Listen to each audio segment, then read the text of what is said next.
छठा दृश्य।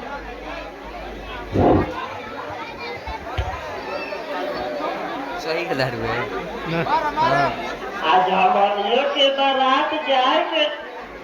तो भागे भाग जाई माई अपने दिया तो हम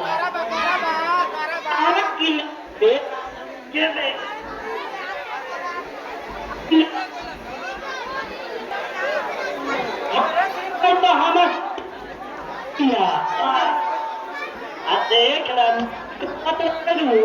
कि साया पहन के जाई दू तो सब कोई कही कि नया पहन के आई बा हम ना रे सस्ताया हम ना पहनो चला कोई माया लाग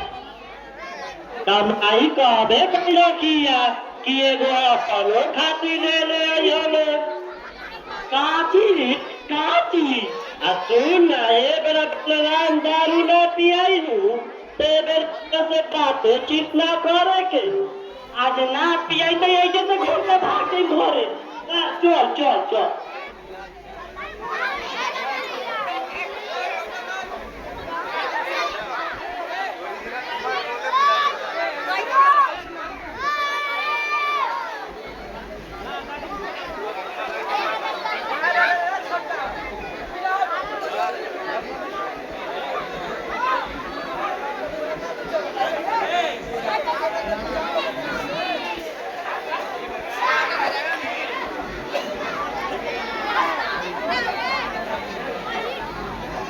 बैठो सर। अरे भूचाली बचू अरे तुमने कहा मन मत लगा सर आवत आवत आवत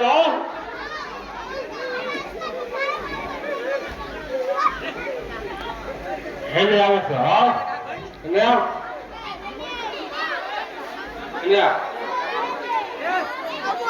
पहले माल मारा था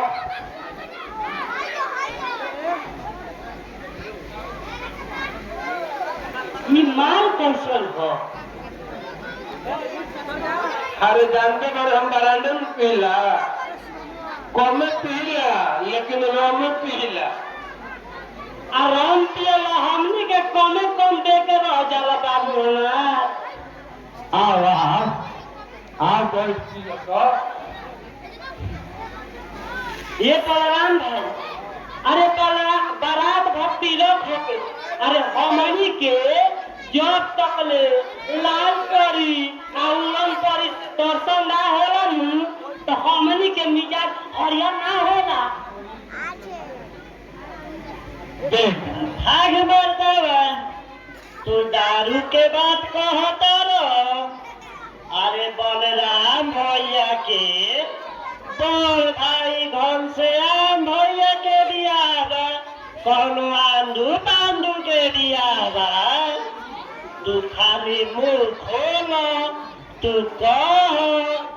तो दारू का बोतल के बोतल आ पेटी के पेटी आ जाई तू खाली कहो तो मंगवा देता नहीं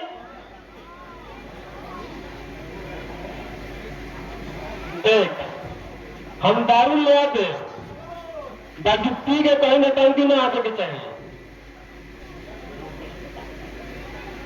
अरे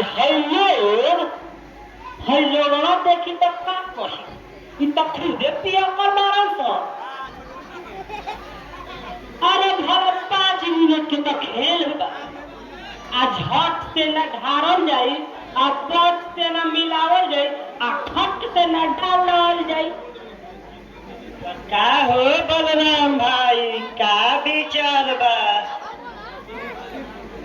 ई बलराम भाई लागत पियाए के चक्कर लागत भाग गइलो बुझाता कि सोचा था खर्चा ढेर करो ये सदा तोरा से हम पहले ही कहनी है आगे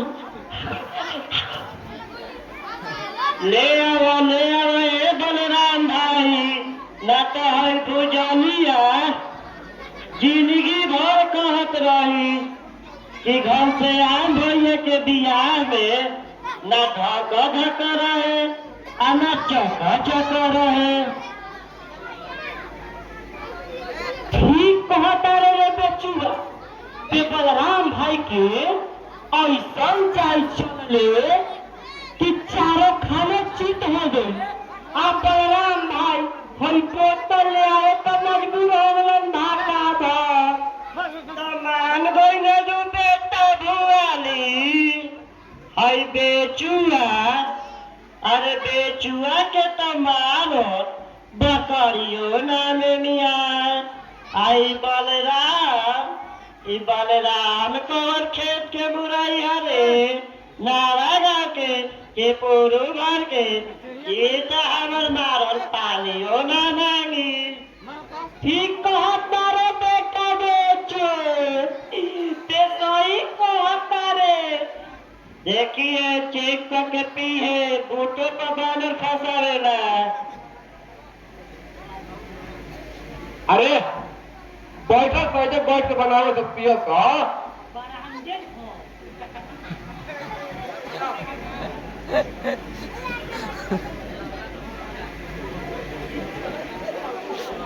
बनाओ बनाओ।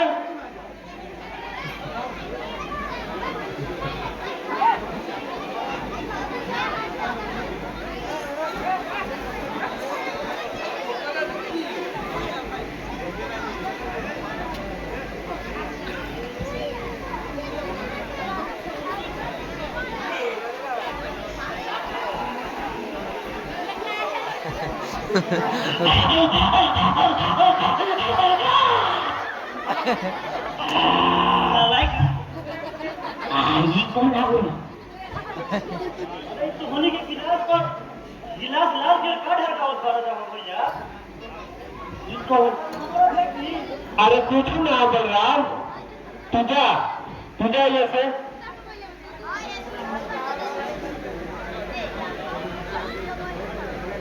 अरे ये खराब चीज ना हो। अरे ये तीनों जगह नहीं कैसे लोग हो रही बा कि तू लोग एक के साथ पियत बना जा।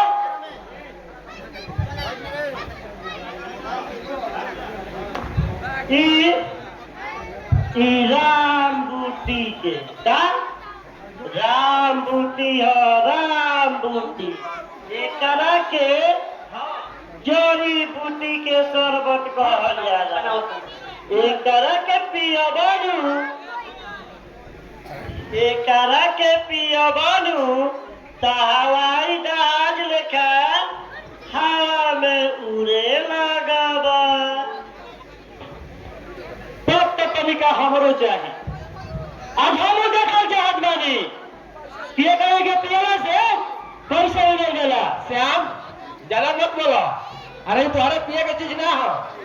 अरे पिए के चीज ना हो तो भैया तू कहा पियत बड़ो। अरे एक घूर दो अब तो हमें लेके जाई ना तू चाहिए से तारा ही ना मिली ना दे दो। रुको मई ए मई। अरे बुढ़बा कही बुढ़बक तो ना है बाकी एक घूट दो। अरे भाई तो न पी तोरा ना पिए के बहुत खराब चीज हो। ना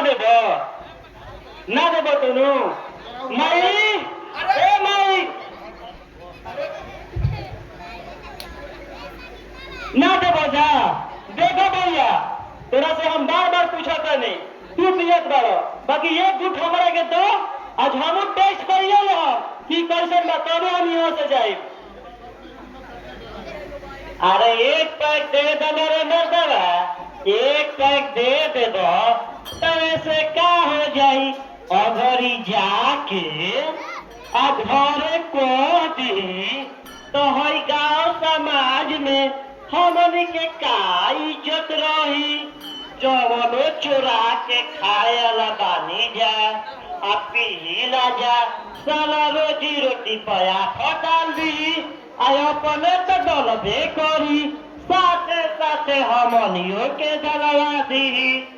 आ देखो जा अरे तू लोग से हम आखिरी बात कहत बानी देवो जाता तो ना तो ये सब माये चिलैली। अरे अबे माई देख भाई भैया देख चिलो मत। अरे तो जब देख रहा तो नहीं सकती है तो नहीं सा। अरे अर्था कर तो नहीं सा पी क्या बोल रहे अरे अरे ये तो थोड़ी काला बा हो काला नरेटिया जरा दे बा काला बा पक्का बाजले की माल खाबा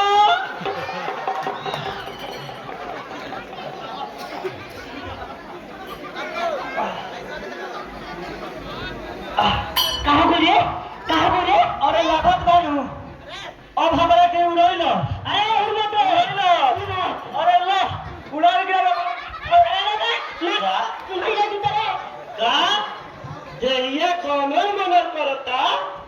बेटा अभी कॉलर मनर करता 5 मिनट में भानर करके लगला उड़े हनर भानर का हो रे हमने के चाल कमे आप हो गई रे एक के तीर आ दुनो भाई पर निशाना लाग गई अरे ये तो आसमान में खिला देले बा अरे बाप अरे अब हम का करी अब तेरा कहने की तो मत पियो अरे वो आदलस करिया उड़ाई सलाम बेटा सलाम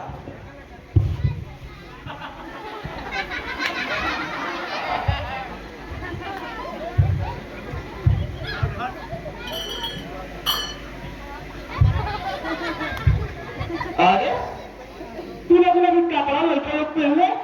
काय बाराती में लेके जाके कहा चलो बाराती लगाओ तुम गाँव के निकाल गई और तुम लोग भूत बनल खड़ा वाला लोग बाबूजी तू अभी ऐसे बोलो तू 2 मिनट रुको हम आवा तुम 2 मिनट रुकिए तो अरे अब तो होली के बाराती लोग बाबूजी ऐसे ही कह रही है अभी जा जो जल्दी भागो तो सारा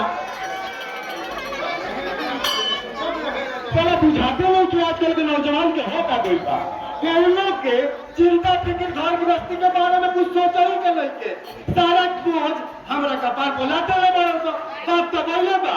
ए ले जाई चाहे वो ले जाई एक कोली के है तो मोज कोइला से फुर्सत नहीं के बताओ लो बाबूजी हाँ हाय धोती पे होला तो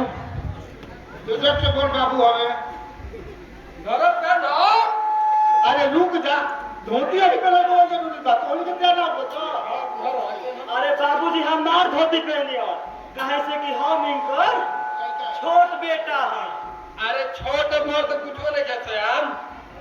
अरे धोती पहले हम लेनी है बाबूजी ना लेंगे धोती हम अरे ठीक बात ले आइले हम तो बात सुनता है बाकी पहले धोती बाबूजी हमार पहनी हो अरे पहले के क्या हो गई बा अरे चलो किसी के बारे में कहला दो मेरे से बात है अरे बुढ़ा अरे सर ये हम तो धोती पहना और ये तो धोती पहना साला ही बुढ़ाई शरीर के लागत है कि तान करा दिया हमार धोती हमारे बेटे धनसियाम पहनाई तोहनी के लिए धोती न पहना लागत है तोहनी के कुछ जड़ी बूटी चलल बा चल राजा के नया के कपड़ा पहना ना 2 मिनट में आओ तो ना तो बहुत चुना दे